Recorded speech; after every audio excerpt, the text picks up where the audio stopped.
Jumping In on Manx Radio. With Howard and Chris Kane. Hello. Good evening. And welcome.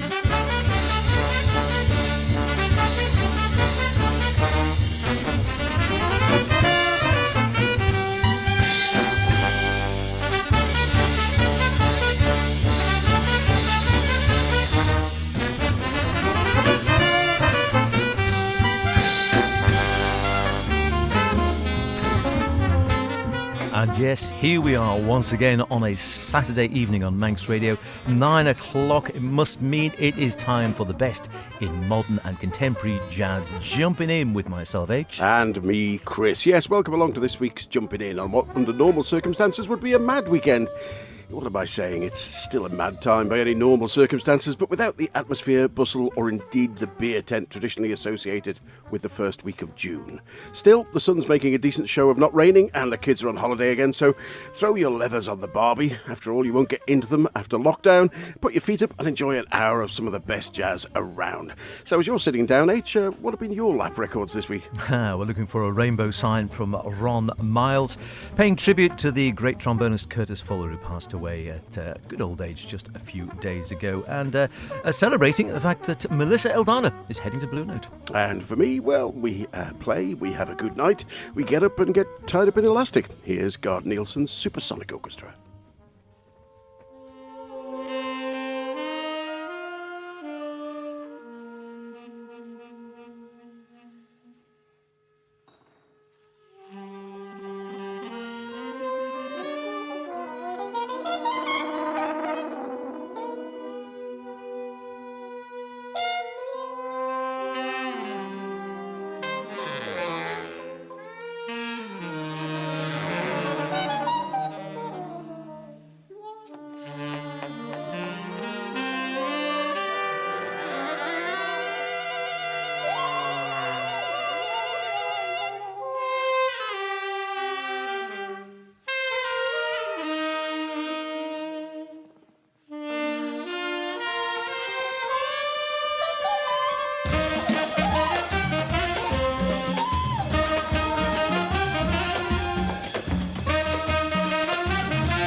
And there it segues into another 5 minutes or more of Coda, recorded live at the 2019 Mould Festival, which is incidentally another one we need to add to our list when travel and funds permit. Yes. That was Botinot Elastic Circle, or at least most of it, from drummer and composer Gard Nielsen's Supersonic Orchestra, and indeed supersonic they are.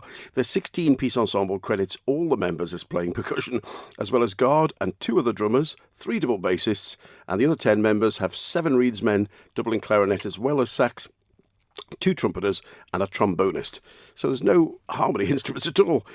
Molde in Norway is one of the oldest jazz festivals in the world. And whilst I'm not going to name all 16 members, there are some pretty well-known guys involved in that band.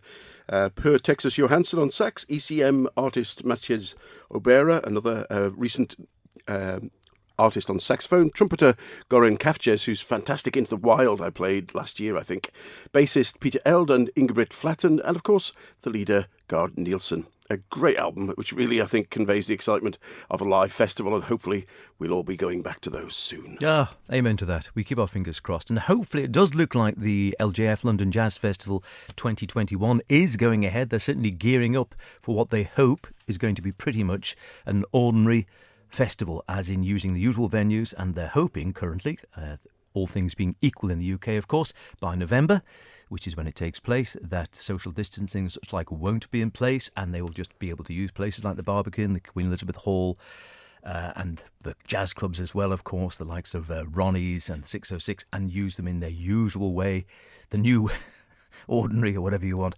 Fingers crossed that will be the case. Very much looking forward to that, and some interesting artists coming up there. So we just have to hope that will go that way. Jumping in, Chris and H with you over the next hour. Some just a roundup of some great sounds this week. No specials. We do have some interviews coming up. Joe Lovano in a week or so.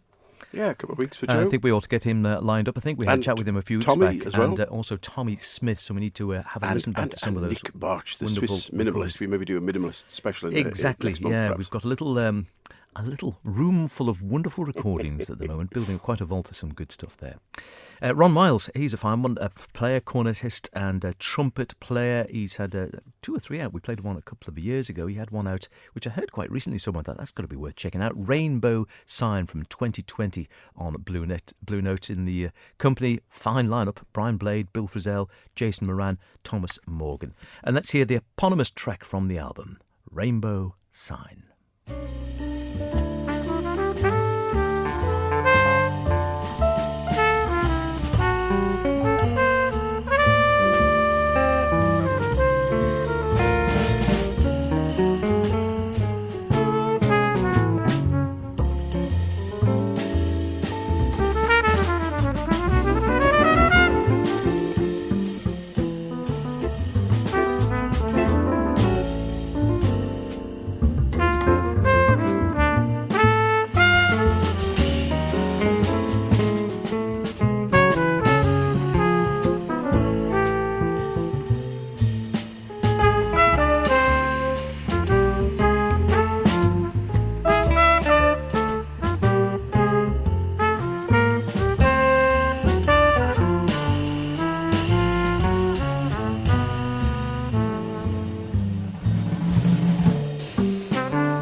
Rainbow Sign, Ron Miles with his band, all-star lineup, Brian Blade at the drums, Bill Frisell at guitar, Jason Moran piano, Thomas Morgan on the bass. I thoroughly enjoyed it, actually, a really nice album. If I had one criticism, I was reading some reviews online, and somebody suggested, yeah, I quite enjoyed it. However, and I do see where they were coming from, they said, I think Bill and Jason cancel each other out, and I sort of know what he means, in as much at times they're sort of, you've got the sort of stabs of the piano chords from Jason Moran, and then you've got Bill doing some of his nice little loops, some of his little effects, and you almost sort of lose one in the other, which I do get it. You think, would it work better with just the guitar or just the piano? I don't know. Maybe I'm nitpicking there. I enjoyed it anyway.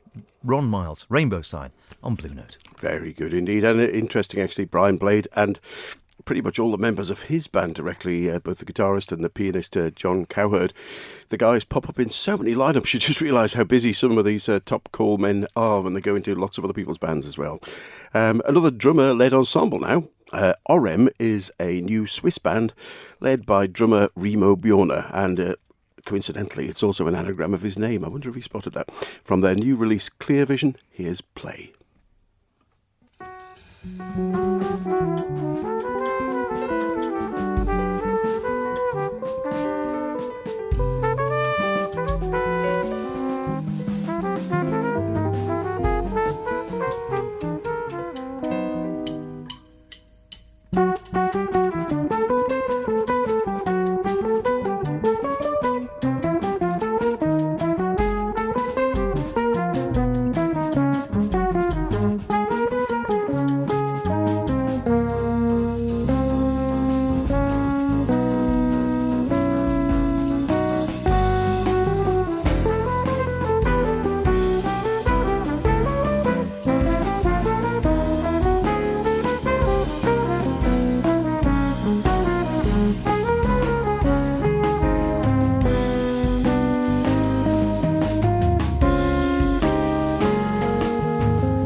Hi, this is Seamus Blake. You're listening to Jumpin' In on Manx Radio.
Lovely stuff. La Madrina, the name of the track there from the album Visions by Melissa Aldana and her band. Melissa on tenor sax, sort of emulating her hero Sonny Rollins at times. Has a definite Sonny sound about her to a degree. Sam Harris on piano and Rose Pablo Manala's bass, Tommy Crow on drums, and Joe Ross on vibes on tracks there as well throughout. It got a Grammy for that one, actually, Visions, a while back. A very successful album, and playing it because it's just recently been announced that she is moving to Blue Note. So she's absolutely delighted. They announced it at the beginning of May, I think. Blue Note signing up composer and saxophonist Melissa Aldana. She's said to be heading into the studio later, in fact, probably at the end of May, so she might well have recorded her new album now, which will be her Blue Note debut, but not due to be released until early next year. Felt unreal being signed to Blue Note, she says. There's been so much Blue Note music I've checked out throughout the years. It influenced me and gave me a sense of direction. So one to look out for on Blue Note in 2022. Indeed, and before that we had Play, taken from the debut album of Swiss quartet Orem, the brainchild of drummer and composer Remo Bjorner. And if this is an indication of things to come, I'd say it was a band to watch out for, with perhaps more than a hint of Matheny influence on show from guitarist Andy Sight. Now, we have heard over the years some spectacular child prodigies on this show, but a question often asked is, what happens to a child prodigy when they grow up and are no longer a novelty? Well, as long as they practice this.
All sounds so easy, doesn't it, when you look at it like that? Yeah, practice makes perfect. Yes, described by none other than the great Dave Brubeck as a genius. That was Dizzy Gillespie's A Night in Tunisia, given, of course, an athletic workout by Eldar Jangarov from his latest release, Rhapsodize, which came out at the start of 2020, just as the world was unfortunately waking up to COVID.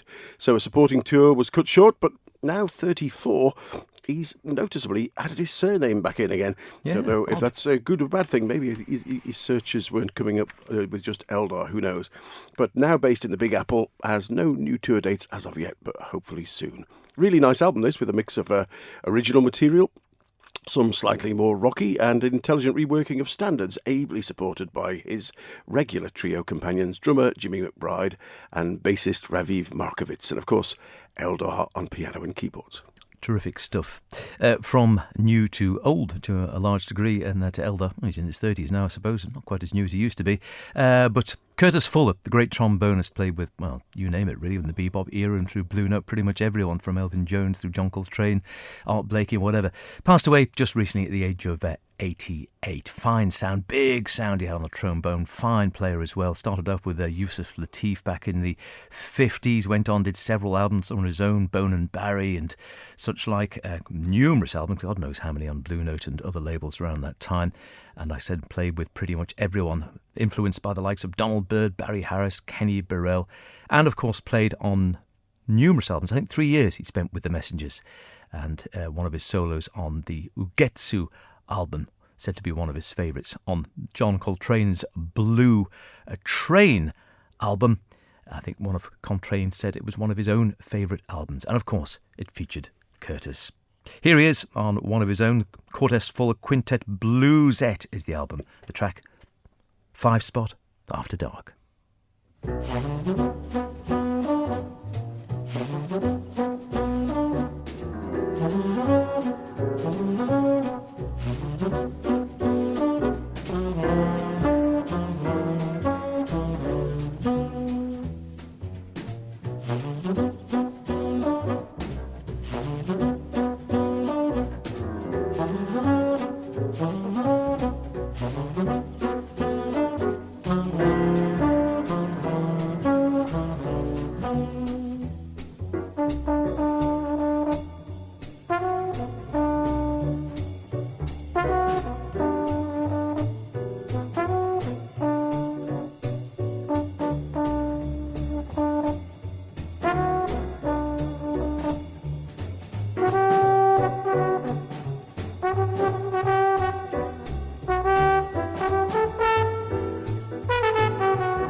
Hi, this is Clark Tracy. You're listening to Jumpin' In on Manx Radio.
Played specially for a friend with a birthday this week who's a fan of the vibes.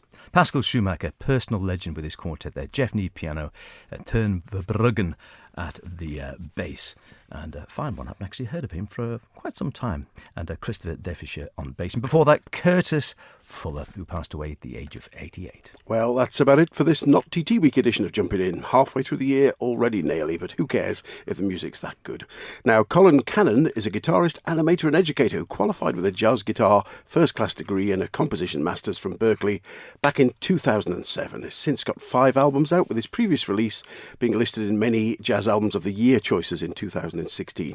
His music falls into an unclassifiable category for me, and McGolrick is his latest release, which is a diary of lockdown, and is the name of the park in New York near his apartment. The album and his brilliant animation, check it out on his website, tells the story of the noisy park and its inhabitants. No keyboards used, and instead extractions and samples of snippets of conversations from his phone or AM broadcasts punctuate the adventure. We'll leave you with Get Up. See you next week. Be good. Bye for now.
What's up, man?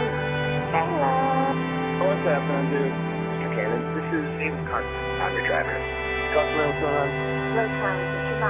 Hey, buddy. How long have we known each other?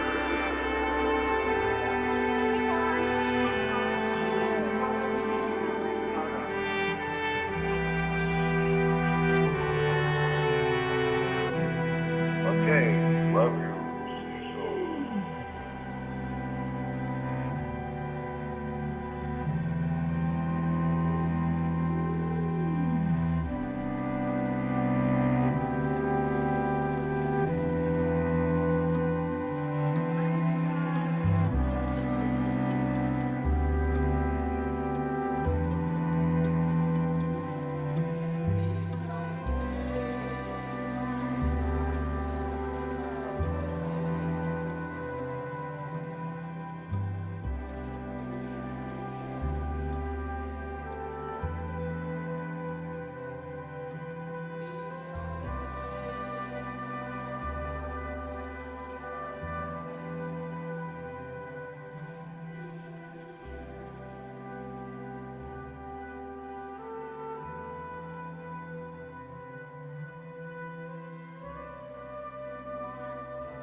Time to get up.